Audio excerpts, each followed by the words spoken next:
Class 10th के सभी विद्यार्थी, अब आपको चिंता करने की कोई आवश्यकता नहीं है। जो आपका 13 अक्टूबर के दिन ठीक 1 बजे जो ऑल एमपी में यही पेपर आपका आने वाला है, ठीक है। तो चलिए समय ना गवाते हुए इसके सॉल्यूशन की ओर हम आगे निम्नलिखित में कौन भौतिक परिवर्तन नहीं है, ठीक है। का नंबर का एकदम राइट ऑप्शन रहेगा का। एलपीजी यानी कि एलपीजी का दहन, दही में पाया जाता है लैक्टिक अम्ल, जल का पीएच मान 7, ठीक है। तो मनुष्य के वृक्क एक तंत्र का भाग है, वहां कौन सा है, उत्सर्जन हो गया इसका। पादप में जाइलम के लिए उत्तरदायी जल का वहन, ठीक है। दो तंत्रिका कोशिकाओं के मध्य खाली स्थान को क्या कहते हैं, सिनेप्स कहा जाता है। चलिए लेंस की क्षमता का यदि हम ऐसा पद्धति मात्रक की बात करें तो डायोप्टर। एक स्वस्थ मनुष्य की स्पष्ट दृष्टि की न्यूनतम दूरी 25 सेंटीमीटर, कितनी 25, ठीक है। रट डालिएगा, घोल के पी जाइएगा, क्योंकि यही पेपर आपका होबहू एमपी बोर्ड में आने वाला है। किसी रासायनिक, देखिए रिक्त स्थान को देखते हैं, 7 नंबर का आपसे पूछा जाएगा। किसी रासायनिक अभिक्रिया का समीकरण के रूप में प्रतीकात्मक निरूपण करना क्या कहलाता है, रासायनिक समीकरण। क्या कहलाता है, रासायनिक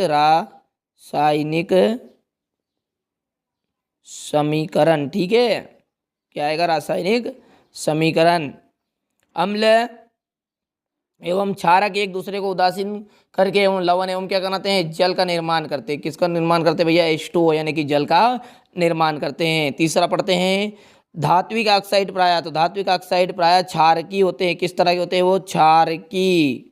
कैसे होते हैं भैया, क्षारकी, ठीक है। वे सभी प्रक्रम जो सम्मिलित रूप से अनुरक्षण का कार्य करते हैं, वे सभी प्रक्रम जो सम्मिलित रूप से अनुरक्षण का कार्य करते हैं क्या कहलाते हैं, जैव प्रक्रम।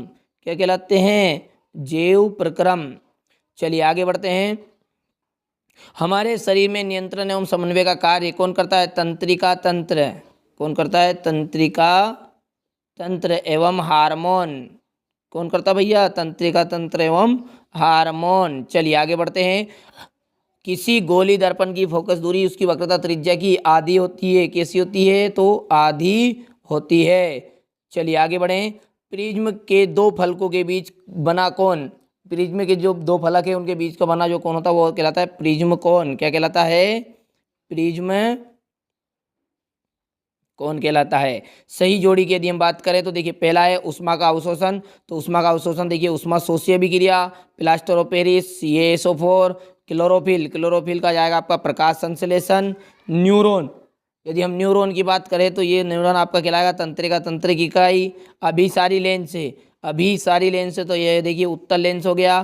तारों का टिमटिमाना, वायुमंडलीय अपवर्तन, वर्ण विक्षेपण, देखिए प्रिज्म त्रिभुजाकार प्रिज्म में यह घटना होती है। और अंत में हो गया ऑक्जेलिक अम्ल का टमाटर। चलिए एक बार फिर से देख लेते हैं, कोई कंफ्यूज वाली बात नहीं। उष्मा का अवशोषण, देखिए उष्मा का अवशोषण आ गया आपका, सबसे पहली चीज है उष्मा शोषी अभिक्रिया, ठीक है। प्लास्टर ऑफ पेरिस का ये फॉर्मूला हो गया, 2 क्लियर है।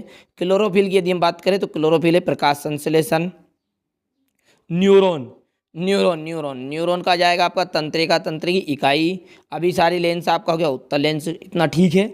चलिए तारों का टिमटिमाना हो गया वायुमंडलीय अपवर्तन। वर्ण विक्षेपण आ जाएगा, देखिए यहाँ से देखिए त्रिभुजाकार प्रिज्म हो गया। और ऑक्जेलिक अम्ल का अंत में ये टमाटर। चलिए एक वाक्य में उत्तर को देखते हैं। नेत्र के लेंस, नेत्र के किस भाग से वस्तुओं के प्रतिबिंब बनते हैं, तो वो होती है रेटिना। क्या है भैया, रेटिना। इसका दूसरा नाम है दृष्टिपटल।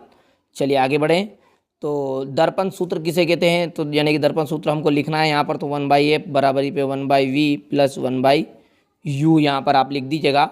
चलिए इसके बाद में लेंस की क्षमता का तो के लिए सूत्र लिखना, तो लेंस की क्षमता का अलग सूत्र है। देखिए लेंस क्षमता का सूत्र है P बराबरी पे 1/f, किस में है, मीटर में है, एम यानी कि मीटर में, ठीक है। कोई भी लिख दीजिएगा, एम लिख दीजिएगा मीटर। और यदि हम इसका भी ऐसा ही मात्रक इसने पूछा आगे तो हम लिखेंगे डाईऑप्टर। क्या लिखाएगा, डाईऑप्टर। क्या लिखा है भैया, डाईऑप्टर। चलिए आगे बढ़ते हैं। तो आगे है प्रत्यावर्ती। देखिए वायु की अनुपस्थिति में होने वाला शोषण तो उसे कहते हैं अवायवी शोषण, अवायवी शोषण, ठीक है। कौन सा शोषण कहलाता है, वो अवायवी शोषण। प्रत्यावर्ती क्रिया को कौन नियंत्रित करता है, तो मेरुरज्जु। कौन नियंत्रित करता है, मेरुरज्जु,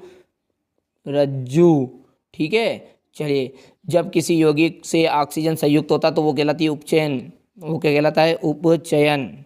और यदि ऑक्सीजन का ह्रास होता तो वो कहलाता अपचयन। शुद्ध जल का पीएच मान, तो शुद्ध जल का पीएच मान होगा 7, ठीक है। चलिए यहाँ से 2-2 अंक के क्वेश्चन आंसर शुरू हो गए हैं, जो आप अच्छे से स्क्रीनशॉट ले लीजिएगा। अभी आपके पास समय भी है, बढ़िया से आप कंप्लीट कर लीजिएगा। यदि आपको इनका सॉल्यूशन भी चाहिए तो आप बेझिझक कमेंट बॉक्स में कमेंट कर दीजिएगा कि इनकी पीडीएफ बनाकर डाल दीजिए, तो पीडीएफ भी उपलब्ध करा दी जाएगी। और चाहे वैसे तो आपने इनकी तैयारी भी अच्छे से की होगी, बहुत ही सिंपल से प्रश्न है।